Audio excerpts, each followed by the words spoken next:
یا محمد یوں تو کیا دیکھا نہیں. سبحان اللہ. آپ جتنے لوگ یہاں موجود ہیں، رسول اللہ صلی اللہ علیہ وآلہ وسلم کی ثناخوانی یہ بہت بڑا شرف ہے، بہت بڑا یہ مقام ہے اور قدر و منزلت والا عمل ہے. صرف اتنا کرنا ہے کہ جو آخری دو لفظ ہیں بڑے آسان سے ہیں، دیکھا نہیں. آپ نے یہ میرے ساتھ مل کے پڑھنے، صرف یہ دو لفظ، تاکہ ہم سب کا شمار ثناخوان مصطفیٰ کی فہرست میں کرے. سبحان اللہ. دیکھنے کو یا محمد یوں تو کیا دیکھا نہیں دیکھنے کو یا محمد یوں تو کیا دیکھا نہیں. دیکھنے کو یا محمد صلی اللہ علیہ وسلم. یوں تو کیا دیکھا نہیں. ہاں مگر محبوب کوئی آپ سا دیکھا نہیں. ہاں مگر محبوب کوئی آپ سا دیکھا نہیں. سبحان اللہ. اور کیا خوبصورت جملہ ہے. جنہوں نے سرزمین مدینہ منورہ کے جلوے اپنی آنکھوں سے دیکھے ہیں، یقیناً وہ اس بات کی گواہی دیں گے. اور جنہوں نے نہیں دیکھے، دعا ہے کہ پروردگار عالم سب کو بار بار ہر محفل میں بیٹھ کے زیارت کا شرف. آمین سننا. شاعر کہتا ہے کہ میں تو کر سکتا نہیں جنت کی باتیں شوق سے. میں تو کر سکتا نہیں جنت کی باتیں شوق سے. وہ کرے جس نے دیارے مصطفیٰ دیکھا نہیں. کہ یہ صحیح حدیث ہے، بخاری و مسلم کی متفق علیہ روایت ہے. کریم آقا صلی اللہ علیہ وسلم نے فرمایا تھا کہ جہاں حضور کا روضہ ہے یعنی حجرہ عائشہ ہے، اس سے لے کر جو مسجد نبوی کا منبر ہے، حضور نے فرمایا تھا میرے اس منبر سے لے کر جہاں حجرہ عائشہ ہے یعنی اب روضہ رسول ہے، فرمایا اس کے درمیان کی جو جگہ ہے روضۃ من ریاض الجنہ، یہ جنت کے باغات میں سے ایک باغ ہے. سبحان اللہ. اس نے کہا کہ میں تو کر سکتا نہیں جنت کی باتیں شوق سے. وہ کرے جس نے دیارے مصطفیٰ دیکھا نہیں. ہاں مگر محبوب کوئی آپ سا دیکھا نہیں. سبحان اللہ. ایک سے ایک بڑھ کر ہنسی دیکھے مگر یا مصطفیٰ. صلی اللہ علیہ وسلم. ایک سے ایک بڑھ کر ہنسی دیکھے مگر یا مصطفیٰ. تم سے بڑھ کر حسن والا دوسرا دیکھا نہیں. حضرت حسان بن ثابت رضی اللہ تعالیٰ عنہ جنہوں نے اپنی آنکھوں سے مشاہدے کیے جمال مصطفیٰ کے، انہوں نے تو اس بات کا جواب بہت پہلے دے دیا تھا جب انہوں نے فرمایا تھا وَأَحْسَنُ مِنْكَ لَمْ تَرَ قَطُّ عَيْنِي، حضور آپ سے زیادہ حسن و جمال کا شاہکار میری آنکھوں نے نہیں دیکھا. یہی کہتے ہیں کہ آپ سے بڑھ کر حسن والا دوسرا دیکھا نہیں. حضرت حسان نے فرمایا دیکھنا ممکن اس وقت ہوتا ہے جب کسی شے کا وجود ہو. اگر کسی شے کا وجود ہی نہ ہو اسے دیکھا نہیں جا سکتا، اسے محسوس بھی نہیں کیا جا سکتا. اس چیز کو دیکھا جا سکتا ہے جو وجود رکھتی ہو.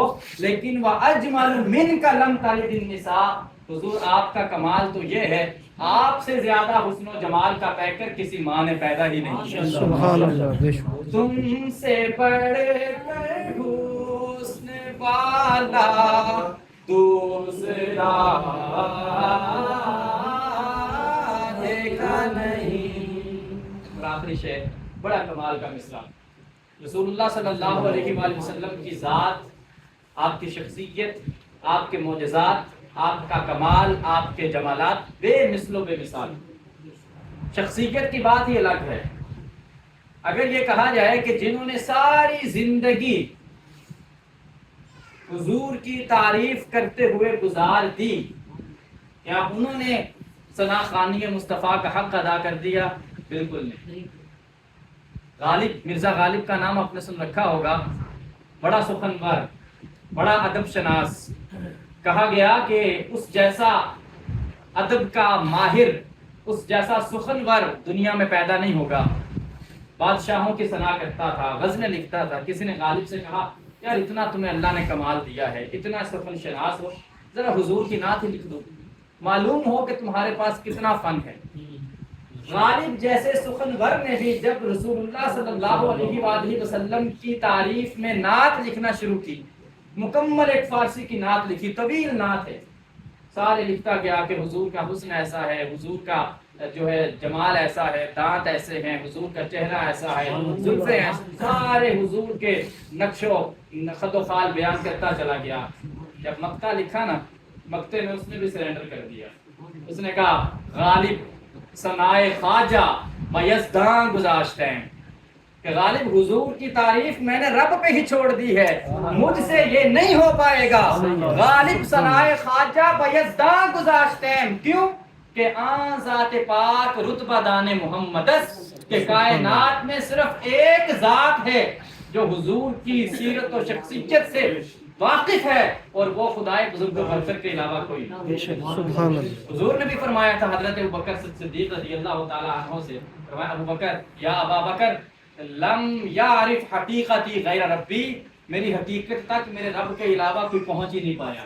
سبحان اللہ. میرا حقیقت شناس صرف مجھے بنانے والا خدا ہے، اور کوئی میری سیرت کے جملہ کمالات تک رسائی ہی نہیں کرتا. یہ سیرت ہے، یہ شخصیت ہے.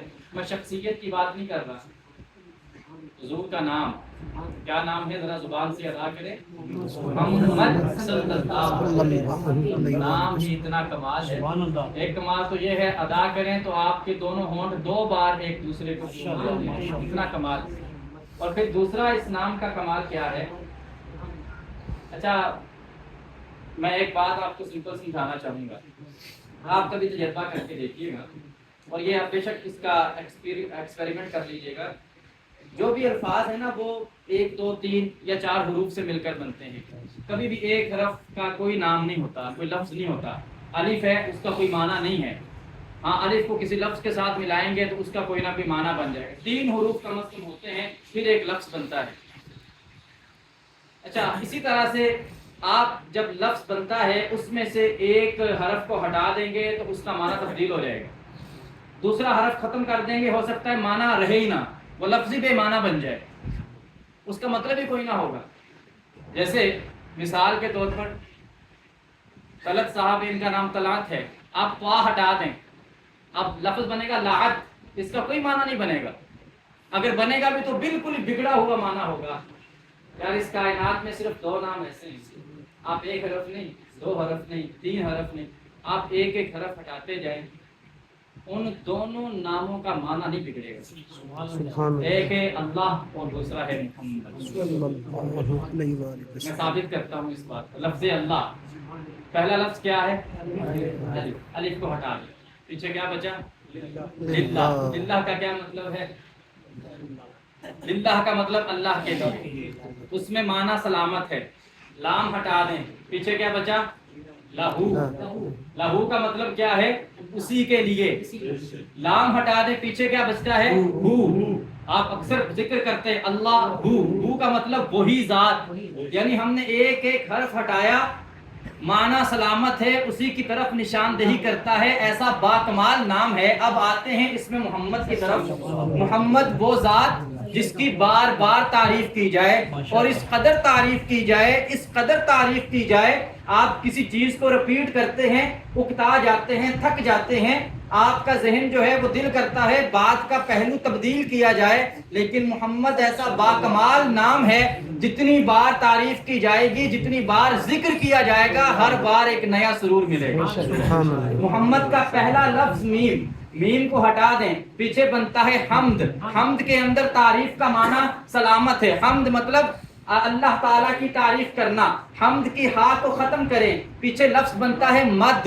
مد کا لفظی مطلب ہے، آپ جب عربی پڑھتے ہیں ہم کہتے ہیں یہ حرف ہے، اس کے اوپر مد ہے، اس کو کیا کرنا ہے؟ اس کو لمبا کرنا ہے، اس کو ہم نے لمبا کر کے پڑھنا ہے. آپ کسی بھی ڈکشنری میں دیکھ لیں، مد کا مطلب کیا ہے؟ مد کا مطلب ہے شان والا. مد کا مطلب ہے جس کی بڑائی زیادہ ہو. مد کا مطلب ہے جس کی عظمت زیادہ ہو.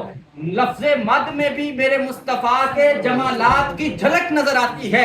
مد کا میم ہٹا دیں، پیچھے لفظ بنتا ہے دال. دال کا مطلب کیا ہے؟ حدیث میں استعمال ہوا الدالو علی الخیری کفاعلہ، نیکی کی طرف رہنمائی کرنے والا نیکی کرنے والے کی طرح ہے. الدال کا مطلب کیا ہے؟ دال کا مطلب ہے رہنما، رہنمائی کرنے والا، راہبر، راستہ دکھانے والا. گویا ثابت یہ ہوتا ہے ذات مصطفیٰ تو بعد کی بات ہے، پروردگار نے حضور کو نام بھی ایسا عطا فرمایا ہے جس کا ہر ہر حرف میرے مصطفیٰ کی شخصیت پہ دلالت کرنے والا. یہ نام ہے، نام محمد. یعنی اگر نام کے کمالات آپ تلاش کرنا چاہیں گے، پوری کی پوری کتابیں لکھی لفظ محمد کے اوپر، اس کے آثار و برکات کے اوپر. تو یہ جو شعر میں سنانے لگا ہوں، اس میں اسی لفظ محمد کے بارے میں کہتے ہیں کہ میم کا پردہ ہٹا کر وہ نگاہ شوق سے. لفظ محمد سے میم کا پردہ ہٹائے. اب پیچھے کیا ہے؟ حمد. حمد مطلب اللہ کی تعریف، اللہ کی تعریف.